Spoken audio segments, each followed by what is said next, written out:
হাই friends, আসসালামু আলাইকুম, নমস্কাৰ। আপোনালোক ভালে আছে? আমিও আপোনালোকৰ আশীৰ্বাদ বা দুৱাত আমিও আল্লাহ পাকে বা ঈশ্বৰে আমাকো ভালে ৰাখিছে। মোৰ আজি বহুত দিনৰ পৰা মিছেছক কিছুমান প্ৰশ্ন সুধিব লগা আছিলে। যিহেতু এতিয়া আপোনালোক সাক্ষী আছে, মই কিছুমান প্ৰশ্ন মনত খুব খুদুৱাই থাকে। তাকে আজি সুধিম বুলি তেওঁক আজি আপোনালোকৰ আগত লৈ আহিছোঁ। আৰু আপোনালোকলৈকেও প্ৰশ্নৰ উত্তৰবোৰ থাকিব যে আপোনালোকে উত্তৰ কি ভাবে। প্ৰত্যেকটো প্ৰশ্নৰ 3টাকৈ অপশ্যন থাকিব। মোৰ মতে যিটো উত্তৰ, আপোনালোকৰ বেলেগ উত্তৰ হ'ব পাৰে, তাৰ লগত মই মিলাই চাম। আৰু মিছেছকো মই উত্তৰবিলাক সুধি যাম। তেওঁ উত্তৰ কিমান সত্য দিয়ে আপোনালোকে চাব। আৰু আপোনালোকৰ লগত আপোনাৰ ফেমিলিৰ লগত যিবিলাক উত্তৰ মিলে আপোনালোকে আমালৈকে কমেণ্ট কৰি জনাব যে হয়তো আপোনালোকৰ ফেমিলিৰ লগত উত্তৰবিলাক মিলি যাব পাৰে। তাকেই মই প্ৰথম প্ৰশ্ন আপোনালোকৰ আগলৈকে এৰি দিছোঁ, প্লাছ মিছেছলৈকে মই সুধিম। প্ৰথম প্ৰশ্নটো হ'ল, আমি সাধাৰণতে বিয়া পাতিবলৈ ছোৱালী চাব যাব লাগে। ছোৱালী চাবলৈ গ'লে ছোৱালী চাব গ'লে ছোৱালী ঘৰত ভাত খাব নিদিয়ে বা বহুত জোৰ নকৰে। তাৰ মই 3টা অপশ্যন ওলাইছোঁ। অপশ্যনকেইটা হ'ল, প্ৰথম অপশ্যনটো হৈছে ল'ৰাই হয়তো হাতত কমকৈ মিঠাই লৈ গৈছে, সেইকাৰণে ছোৱালী ঘৰৰ মানুহে হয়তো ভাত খাবলৈ জোৰ নকৰে বা নিদিয়ে। দ্বিতীয়টো হৈছে হয়তো বহুত ল'ৰাই কম সময়ৰ বাবে যায়, হয়তো হাতত একো মিঠাই লৈ নাযায়, একো ফল মূল লৈ নাযায়, সেইকাৰণে ছোৱালী ঘৰৰ মানুহে ভাত খাব নিদিয়ে, হয়তো চাহ তাহ খুৱাই ল'ৰাজনক পঠাই দিয়ে। তৃতীয় অপশ্যনটো হৈছে হয়তো ল'ৰাজনৰ পেটৰ অসুখ হ'ব পাৰে, সেইকাৰণে ছোৱালী ঘৰৰ মানুহে ভাত খাবলৈ জোৰ নকৰে বা ভাত খাবলৈ প্ৰথম দিনা নিদিয়ে। এতিয়া তোমাৰ মতে অপশ্যনৰ উত্তৰ কোনটো হ'ব পাৰে? পেটৰ অসুখ হ'ব পাৰে। ৰাইজ তেওঁ এটা উত্তৰ দিলে। এতিয়া পেটৰ অসুখ হ'লেহে ভাত খাব নিদিব। তেওঁ এটা উত্তৰ দিলে। এতিয়া আপোনালোকৰ উত্তৰ কোনটো হ'ব? 3টা অপশ্যনৰ ভিতৰত আপোনালোকে হয়তো জনাব। হয়তো ছোৱালী ঘৰৰ যদি বেছি কনজুচি হয়, ল'ৰাই হয়তো যদি মিঠাই চিঠাই লৈ নাযায়, মিঠায়ে লৈ যোৱা নাই, কিয় ভাত খুৱাম, এনেকুৱা হ'ব পাৰে। হয়তো আপোনালোকৰ এনেকুৱা ঘটনা ঘটি যাব পাৰে। সেইটো আপোনালোকে মোক কমেণ্ট কৰি জনাব। 2 নম্বৰ প্ৰশ্নটো হৈছে, প্ৰায় 90% বিয়াত মুখ্য অতিথি বা অভিভাৱক কোন? তাৰে 3টা অপশ্যন আছে। ছোৱালীৰ দেউতাক হয়তো পৰিয়ালবৰ্গ হ'ব পাৰে। 2 নম্বৰ অপশ্যনটো হৈছে ল'ৰাৰ পৰিয়াল বা অভিভাৱক হ'ব পাৰে। 3 নম্বৰ অপশ্যনটো হৈছে ঘটক। এতিয়া এওঁৰ মতে কোনটো হ'ব পাৰে? ঘটক। আৰু আপোনালোকৰ মতে কোনজন হ'ব পাৰে? আপোনালোকে নিজে চিন্তা কৰক। চিন্তা কৰি আমালৈকে কমেণ্ট বক্সত উত্তৰটো দি দিব।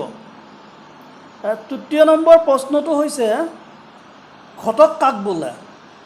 ঘটক বুলি হয়তো বহুতে বুজি নাপাব পাৰে। এতিয়া ঘটক কাক বোলে? তাৰে 3টা অপশ্যন আছে। ছোৱালী ঘৰত ভাল ভাল কথা কোৱাকে ঘটক বোলে, মানে যিজনে হয়তো ল'ৰাৰ হৈ যিজনে ছোৱালী চাব যায়, ছোৱালী ঘৰৰ মাক দেউতাকক যায় বুজায়, মাক বাপেকক যায় বুজায় যে এই ল'ৰাজন ভাল, হয়তো ছোৱালী ঘৰত ভাল ভাল কথা কোৱাকে ঘটক বোলে। 2 নম্বৰ অপশ্যনটো হৈছে ল'ৰাৰ ঘৰত ভাল ভাল কথা কোৱাকে ঘটক বোলে।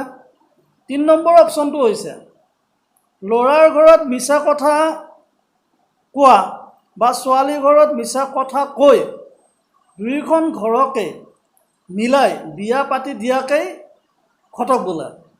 এতিয়া তোমাৰ মতে কোন নম্বৰ হ'ব? ঘটকেতো বিয়াখন পাতি দিয়ে। তাৰে এতিয়া ছোৱালী ঘৰত ভাল ভাল কথা কোৱাজন হ'বনে, ল'ৰাৰ ঘৰত ভাল ভাল কথা কোৱাজন হ'বনে, নে মিছা কথা কৈ বিয়া পাতি দিয়াজন ঘটক হ'ব? ভাল ভাল কথা কৈ বিয়াখন পাতি দিয়াজনে হ'ব ঘটক। যদি আপোনালোকে ঘটকে কিবা গোলমাল কৰিছে, তেতিয়াহ'লে আপোনালোকৰ উত্তৰটো বেলেগ হ'ব। কিন্তু হয়তো আপোনাক যদি মিছা বাকি দি কিনে ছোৱালীজন বিয়া পাতি দিছে, সেইটো ঘটকৰ বেলেগ হ'ব। আৰু যদি ছোৱালী ঘৰত ল'ৰাজনৰ ভাল ভাল কথা কৈ ছোৱালীজনী যদি বিয়া পাতাই আনি দিছে সেইজনো ঘটকৰ তাত বোলে বেলেগ হৈ যাব। এতিয়া উত্তৰটো আপোনালোকৰ কোনটো মিলিছে সেইটো আপুনি কমেণ্ট কৰি আমালৈ জনাব। 4 নম্বৰ প্ৰশ্নটো হৈছে বিয়া ঠিক হোৱাৰ পৰা বিয়ালৈকে ল'ৰাৰ পৰিয়ালক ছোৱালী পৰিয়ালে কিয় ইমান গুৰুত্ব প্ৰদান কৰে বা আদৰ সাদৰ কৰে বা খবৰ খাতি লৈ থাকে? তাৰে 3টা অপশ্যন মই ওলাইছোঁ। হয়তো নিজৰ ছোৱালী যেন দাং কাটি ছোৱালীজনীক সোনকালে গটাবৰ বাবে, ল'ৰাৰ পৰিয়ালক কেইমাহমানে ছোৱালী পৰিয়ালে বিয়াৰ আগলৈকে খুৱাই, খুব ভালদৰে খুৱায়, কিন্তু একদম বজাৰৰ পৰা নোহোৱা বস্তু আনি কিনে ল'ৰাৰ ফেমিলিক যেতিয়া ছোৱালী ঘৰত আহিব একদম টেবুল ভৰাই দিয়ে, ছোৱালী খুৱাই। ছোৱালী ফেমিলিয়ে ভাবে যে আমাৰ ঘৰত 3 মাহ বা 4 মাহে খাব, কিন্তু বাকী ছোৱালীজনী চাৰা জিন্দগী ল'ৰা ঘৰত খাব, আৰু ছোৱালী ফেমিলিয়ে চাৰা জিন্দগী ছোৱালী থাকালৈকে বা একদম শ বছৰ ল'ৰা ঘৰত খায়। 2 নম্বৰ অপশ্যন গ'ল। 3 নম্বৰ অপশ্যন হৈছে এলেহুৱা ছোৱালীজনীক সোনকালে গটাবৰ বাবে ছোৱালী ঘৰৰ মানুহে বিয়াখনত ল'ৰা ঘৰৰ পৰিয়ালক বেছি গুৰুত্ব প্ৰদান কৰে। এইটো উত্তৰ কিন্তু ৰাইজ মই দিম, মোৰ কিন্তু অপশ্যন 1 নম্বৰ উত্তৰ।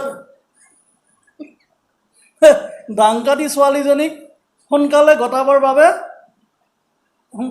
কাৰণে ল'ৰা ঘৰক মানে খুব আদৰ সাদৰ কৰে।